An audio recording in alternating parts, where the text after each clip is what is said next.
Here's what I'm going to show you guys today. At the Woodturning Symposium, I saw this new and very, very cool Halloween system, which I have never seen before. I never had a Halloween system before I bought this one. This is my first, and I think it's really freaking awesome. So I brought it here to show it to you guys. It's new technology, which I kind of like, because we do live in the 21st century, and a lot of us woodturners tend to forget that, you know, technology does exist out there. It uses a very scary computer, but I promise you, you'll all be just fine. There's only 2 buttons to press. You promise? Yes. Does it do the work for you? I'm sorry? Do you just like push a button and it does it itself? No, that's Hold a your horses. shop. That's a shop. Yeah, for that costs a little bit more. It does exist. I have shown this before. So, but, you know, Halloween system, what Halloween system is what is it for? Try to do something simple like this. If you guys are gonna go buy a Halloween system, before you do that, buy yourself a lathe that has enough length to justify a Halloween system. If this is the lathe you guys got, you do not need one. Yeah. I had to modify this quite heavily in order to fit on this little lathe, and I think we're gonna succeed. However, when they sell it, they do ask you what size lathe you have, and they do sell it, the kit already for a small lathe, which for the life of me, if you have a small to medium lathe, why would you need a Halloween system? I don't know. But, you know, they do have it available. We as woodturners, every time we touch somebody else's work, we gotta shove our fingers in there and touch it and make sure it's been hollowed and sand it. I know Lee is notorious for this. The first thing he does, he picks up somebody's piece and goes, "You didn't sand it inside." I had the guy, he went a day in the shop with me at the Florida Symposium. He was over Tuesday. And we did his day in the shop. We did a lampshade and then some thread chasing. Cool. And I said, you know, woodturners got to feel it. Yeah. The customers and family, they don't care. They don't care. But What's us, inside there. the first thing we do is we shove our fingers in there and we gotta touch it.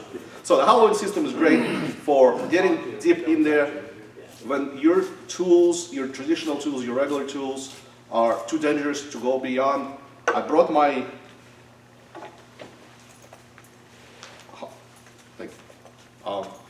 cardboard cutter just to show you guys. There's actually a line here on the tool that came from the manufacturer. It says, do not put this over a tool rest. So you get this much room that is safely allowable. Trust me, I've pushed it before, you can feel the difference. As soon as you step over that line, this thing starts vibrating on you and doing all kinds of fun things. So this line is here for a reason. So if you're making something like this and you go past this little line, you're only hollowing yay much. So all of this becomes a heavy bottom. You can try to drill a hole, but then Lee's going to put his finger in there and says, you didn't do a good job. You can turn it from the bottom then. That's because that line is only as long as your fingers. That's why they have it. You know what? You're absolutely right.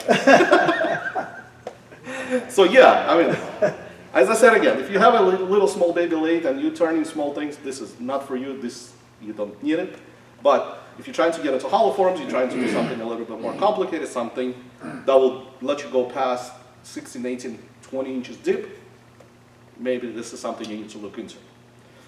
So I'm going to attempt to make something like this. Then the whole idea behind this is to show you guys a hollowing system. So I'm not going to spend too much time in trying to perfect this or make it perfect or even finish it.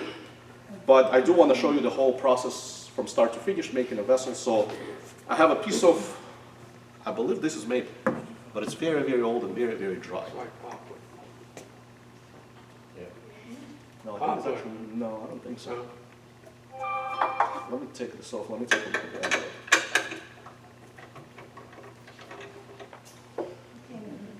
Maybe you're right. It looks like poplar. It looks like that. Well, it's been laying around my shop for Doesn't make any difference. It like turns. 8 years or something It like turns. that. So it's super, super dry. It's too dry for my taste, but we're gonna Now we use it. can do it in June. Can you do it from the bottom? No, I want to be here. He's not allowed to be in, do it in June. He's going to have to wait till October. July, I'm going to Tampa and Punta Gorda. We've never had a demo in Halloween from the bottom. So if we don't have that, it's. You can do a 10-neck vase and hollow from the bottom. Yeah, that'd be great. But you can use this on hollowing it from the bottom. Yeah, but not everybody can afford to have one of those. I know. I just sold one of them to that guy Tuesday. The Vic Mark one, it's huge. big bearing shafts in it, and This one has, brand new, never been used. It's $650. I just sold it to That's a this good guy. so what I'm gonna do is, first, just like with any hollow form, any vessel you're trying to make, is I'm gonna work on the outside, I'm gonna get my shape done, and this is gonna be my final shape. In reality, you need to finish it, you need to sand it, you need to put your final finish on it, because should not really touch the outside of your piece once you start hollowing the inside. Because it starts wobbling, it starts moving, it starts doing things that you don't want it to do. You guys gonna have to forgive me, I forgot my glasses, so I'm gonna have to use Sunglasses? my sunglasses, so I'm gonna be a little bit gangster. Okay. Can you see? Oh yeah, they're not very dark. So, Oh, that's funny. let's turn them on. No, there's, in that bag, there's a set of safety glasses. Really? I put a brand new pair in there. But those make me look cool. I know. Yeah. That's your opinion. Oh, here, I have to miss it. Looks like Roy Orbison. That's how you clear the room real fast. My eyes, but you put them on one You night. gotta order it. Okay, so I'm kind of gonna go for maybe a very similar shape to this. Sold out. One this way, I'm gonna give myself a little neck right about here. I'm gonna hollow this out. I do want to put this feature in because it'll actually show the cool things about this hollowing system. Now, if you're just making a straight cylinder, as again, drill a hole, use the tool you've got. But if you're making something elaborate, something that has a lot of shapes to it, this does an amazing job of following the outside shape of this. So I'm going to put some kind of shape to this just to show you guys how this works. So my neck, right about here. The end is going to be the end. This piece is a little bit smaller. So we're going to take our, They'll start turning. You know? That's why the, the start comes out. you see I made a mark, I turn my lathe on and I can't see the mark no more. You don't want that marking, you don't want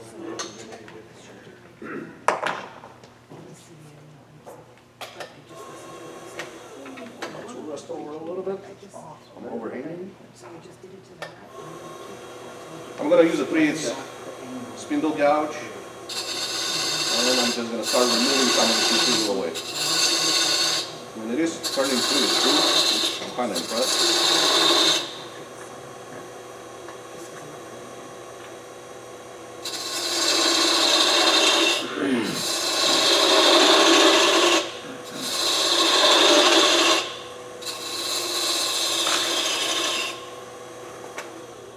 It is very dark in here, but I remembered that I brought a light. If you guys tell me this is not in the camera, oh, I can see now. Yeah, that's good. It's okay? Okay.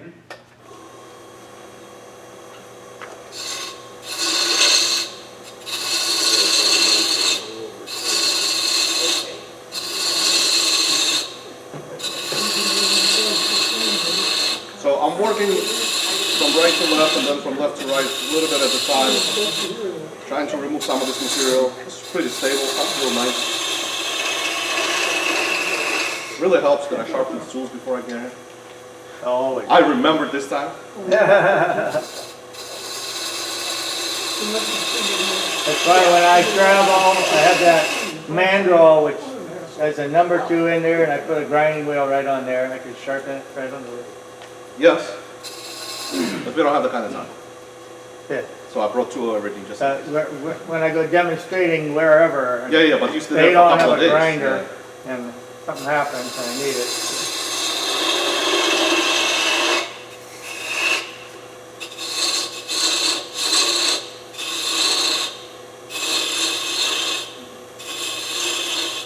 Well, this neck looks very big. I'm going to take some of this material off. Make it a little bit skinnier.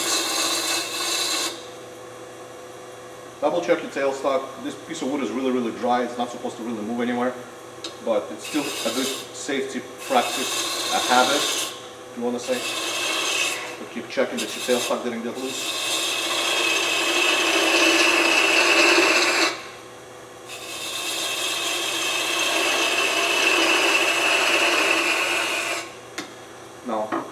like to do is maybe thin this whole thing out just by here, because I think it looks a little fat. So I'm going to switch to my spindle wrapping gouge. That's the right shape for milk cans Yeah, in the old days. actually, that's a good idea. Let's try to make it a little nicer. The modern milk can. And I'm going to actually taper it towards the bottom a little bit, so it doesn't look like a milk can.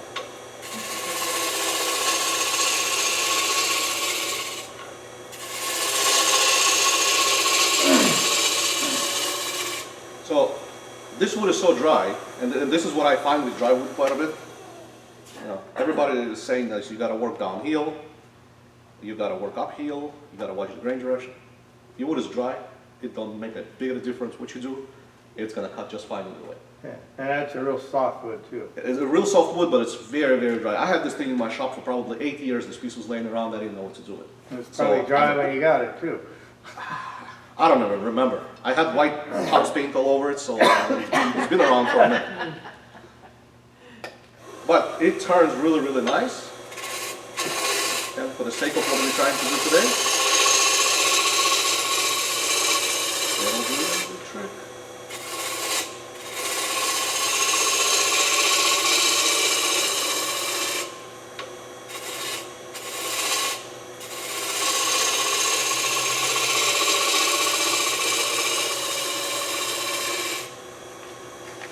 Let me switch back to my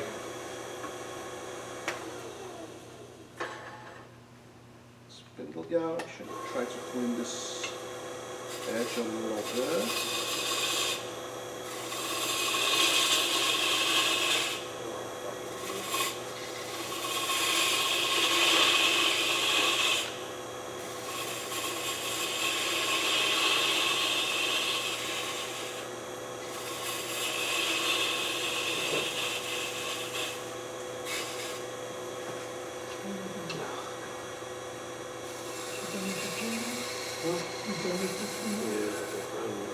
What do you guys think?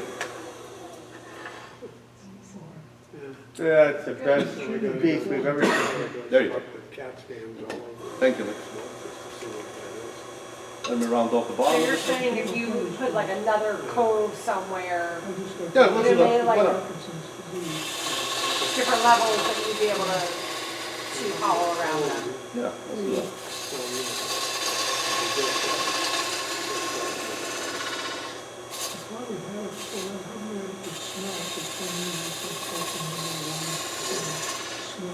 Okay, so let's stick another something right down the middle of it.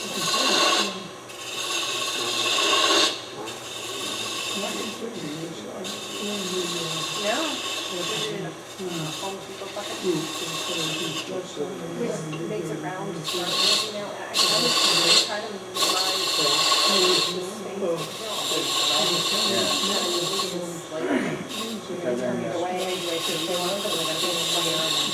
Carter said he used a gallon jug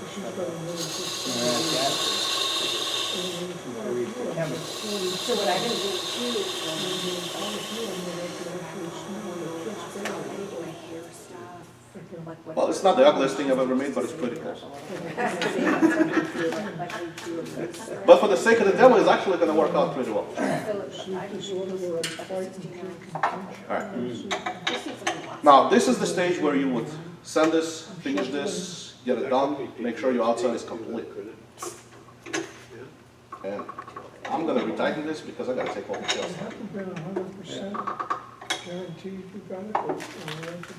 So what I do is, I'm going to bake off my tailstock. I'm not going to completely take it off, I'm just going to back it off a little bit. I'm going to turn it on.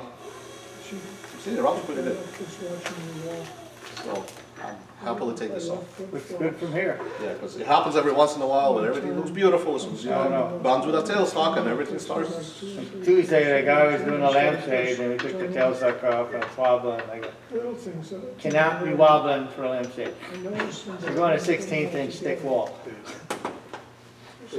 Now, with the hollowing, with this particular hollowing system, we don't need a tailstock, so it's good if your blade is long enough to move it out of the way or completely take it off. Whose system is that? It's pretty late in life. keep forgetting the guy's name. Not Trent Bosch? No, Kenny Reza? No. Really strong. Oh, the other guy that was over by the doors? Wood Turner's Wonders. Yeah, Ken Reza. Yeah, okay. Okay, so the hollowing system has two attachments. It comes with two different things. One is a holder for your computer monitor, and the other one is the actual hollowing system. So we're going to start with the hollowing system. This is the piece that goes into your tailstock, back end of your lathe, that holds the actual hollowing system. This is where it's important to, if you're going to go buy one, to tell them the size of your lathe, because this will come in different heights based on the height of whatever lathe you got. So I had to make this one because the one I bought is for my big lathe. So it's I know a guy who has a metal shop, so I made one. Nice to have friends I know. with shops. Yes. So if you're using it, so in the shop at Ron's, we have like a, I don't know what you would call a jerry rig system or whatever, but there is a hollowing bar that like connects to a TV. Yes. Right, This so you is can this see is a it. modern version of that. Right, so it's like a little camera and it kind of shows you, so it's the same Yes. thing. This is kind of the same thing, but this is a modern version of it, Yeah. and you'll understand Yeah, why. and he's talking about the height of that, so the I'm talking cutter about Yeah, no, inside no, I the wood understand is that. the exact right height. now. You need to use your your tool rest as a tool rest because you are initially full. You know what? I forgot to stop. But it's okay. We're gonna hollow it out. But do you want your laptop, like, you know, all the dust and stuff? Well, it comes with the computer. You buy the whole thing. It comes with it. So Oh, it and it's a comes- tablet. It doesn't. It's not gonna hurt. My dog. I would drill this out a little bit. I kind of took the tail stock off, so I'm not going to worry about it. We're going to hollow it straight from here. So yeah, tool rest, you need it. We're going to adjust the height later. So this arm is the actual monitor holder. And this goes on the front of your lathe, right underneath the piece. Really? And it sits, and you can adjust your monitor however you like so you can see it. Now, you don't have to use it. You can hang this stupid thing on the wall, it's fine. I But have it a comes shelf. with it. So I kind of find it useful. I was gonna make one of those just to hold the light. You Need an extra hand? You don't need it for the hollowing system, or? You need the computer, but you don't need this arm. Yeah, you need a monitor that you can Oh, watch. I see what you're saying. Yeah, this arm is only To hold. job is to hold your monitor. So when you turn, you can actually, because when you're turning with the hollowing system, with this hollowing system, you don't look at this, you look at that. And it comes with the tablet, or you? It comes with the tablet because it has their software on. Oh, the Yeah, the tablet's inside the box. I haven't even opened mine yet, He bought one too, but he hasn't opened one yet. only because you recommended it. How much is this system? Right now, I looked the other day, it was on sale for like $600. This stiffed us at the show, we paid more than that. Okay, So so- now, you're on the monitor, right?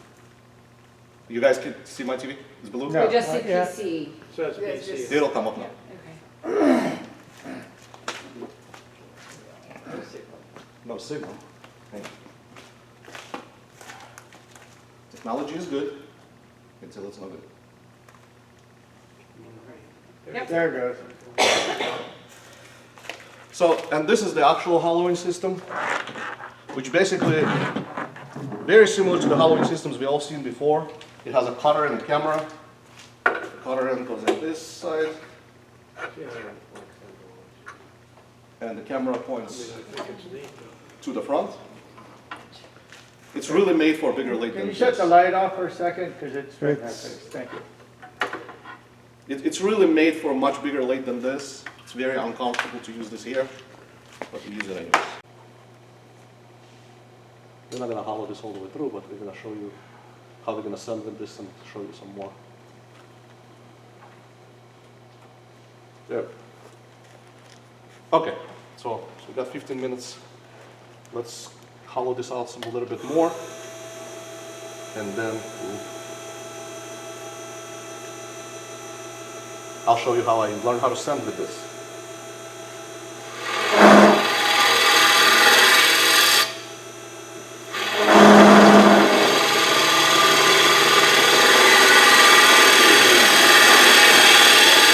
by changing the angle of the cutter, you're changing the approach into the wood. So now you can actually go backwards. It'll skate a little bit. Yeah.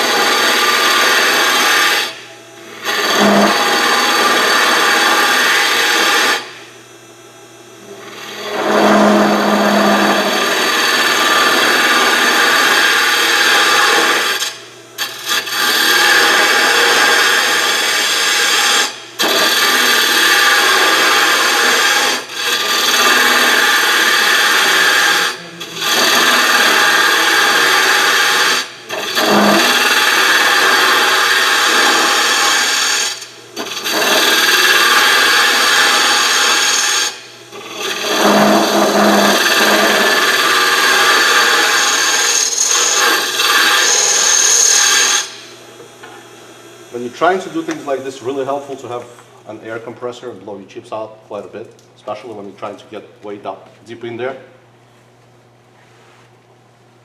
Or a vacuum, yeah, balloon pump, or a vacuum. An exercise. For vacuum, ball. whatever works, yes. That's what that is, it's an exercise ball. I think there's a plug hole in there. Rubber ball, yeah. It's balloon. Oh, is that what it was? Balloons? Or I hope it's not a piece of metal. No.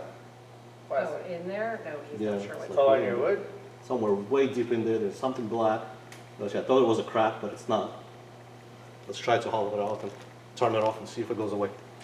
A bullet from the Civil War. Yeah, but then it catches the cutter and this thing's gonna jump and it's gonna do all kind of fun things. Well, if it's lead, it'll cut it. It's like a knife point, I found knife point in one. Really? Yeah. I did find a drywall screw once.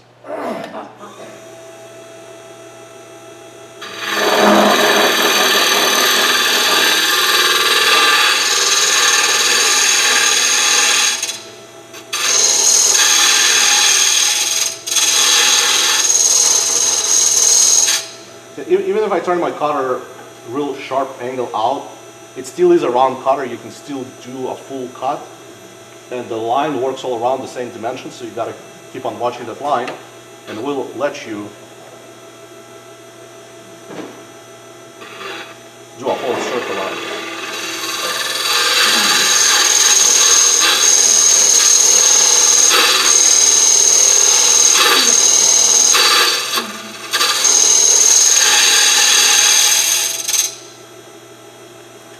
Now, you guys saw the tools, right? There's a couple of different tools that this comes with, like a negative rake scraper is really cool. Yeah. When you're trying to clean up, when everything's done, it really helps to get all these little ridges off that the little carbide cutters are notorious for. So really cool these people did. The way this negative rake scraper goes on here. So you undo this screw, this little cutter takes out, goes away. Those cutters seem awful small. Yeah, it worked really well. I mean, can you? You can stick whatever you want on here. You can change this bar to whatever you want. This is a 3/4 inch bar. The camera and the computer. As long as you have the camera and computer, you can put whatever you want on there. You can put your existing system on there, and that'll work just fine. You can use it on the Jameson system or. Yeah. But see, what I wanted to show you, when you put this in, it will not allow you to put your scraper any more than this angle right here. What? Let me show you this way. Oh, so now you've got the scraper and the tool. No. Just a scraper.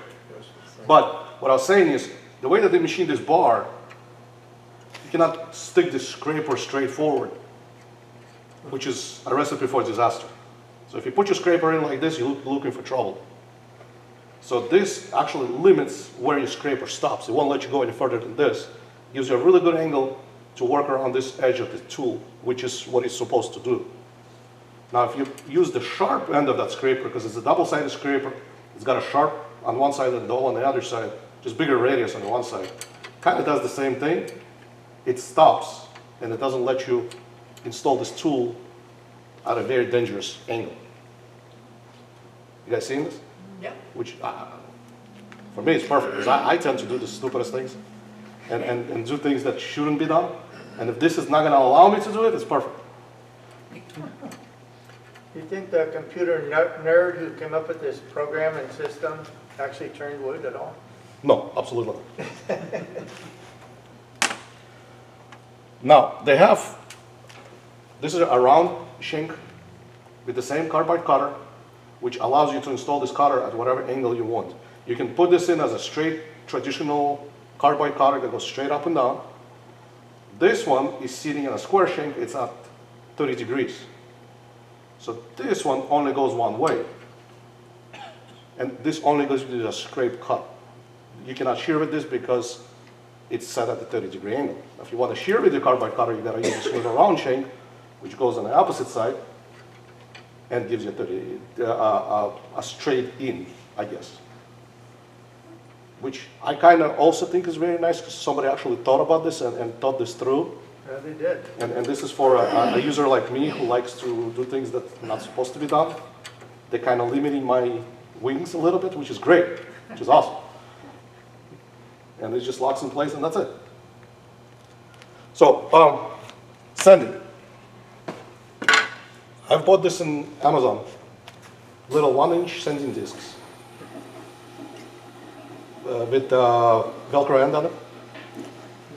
This fits perfect, right where your tool's supposed to go.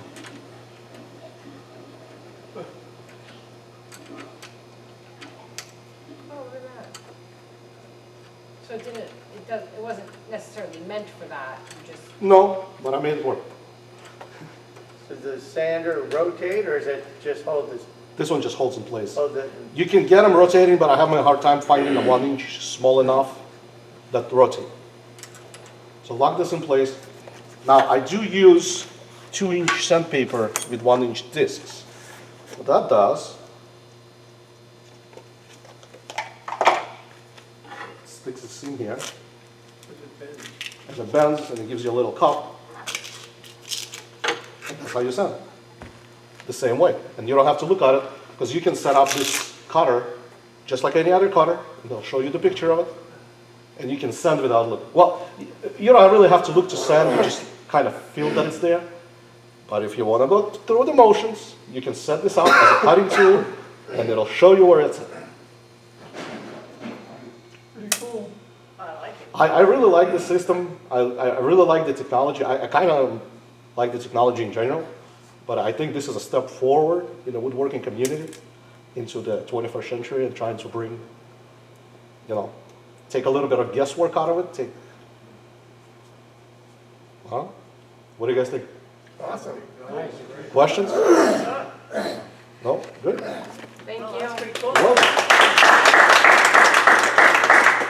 And now your silver colored bar, it looks like the end over here is a little higher than the back. it really should be level. Absolutely straight. Because when you get further over the tool rest, that'll raise the point up higher.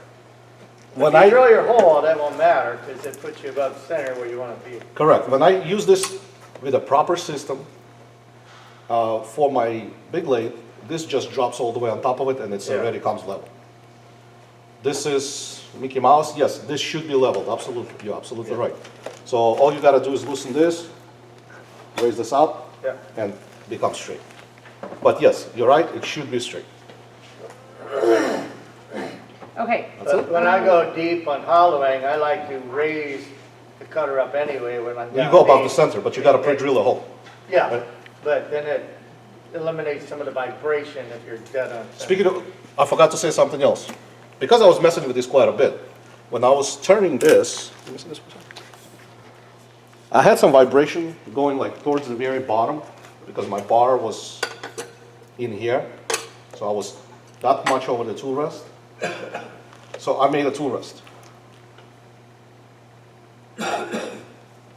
to go on the bar. No. Yeah, so the way that this works, it goes into your regular tool rest and you just shove that all the way in and your bar will rest over the top. So it'll get you that much deeper in. Yeah, And the more support you get, the less vibration you get. And this supports 6 inches of that whole bar. So it basically took out all of the vibration. Okay, we have a couple more things to do, but I forgot to say a couple